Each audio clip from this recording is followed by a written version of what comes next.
নৌকা বাইতে আইলাম গাঙ্গে মালোমা। কোক স্টুডিও বাংলার তৃতীয় সিজনের দ্বিতীয় গান মালোমা প্রকাশিত হলো গত ৩ এপ্রিল। গানটিতে অংশ নিয়েছেন প্রীতম হাসান, সাগর দেওয়ান, আরিফ দেওয়ান ও র্যাপার আলী হাসান।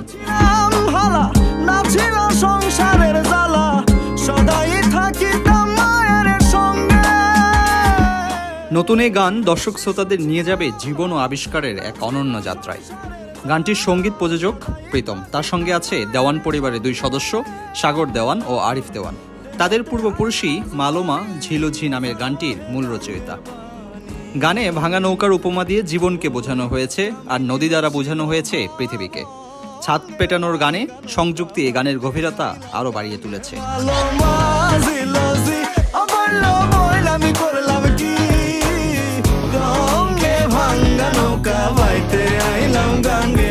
লোকসঙ্গীত সারি গানের এ ধারাটি শুরু মোগল আমলে। এ গানের একটি শহুরে সংস্করণ দেখতে পাওয়া যায় ৮০ ও ৯০ দশকের রাজমিস্ত্রিদের মধ্যে। জীবিকার জন্য শহরে পাড়ি দিয়া এ শ্রমিকরাই কংক্রিটের ছাদ তৈরির সময় এ ধরনের গান গাইতেন। গানের ভিডিওতে সেই গল্পই তুলে ধরার চেষ্টা করা হয়েছে। কোক স্টুডিও বাংলার অফিসিয়াল ইউটিউব চ্যানেল এবং স্পটিফাই চ্যানেলে এ গান শোনা যাচ্ছে।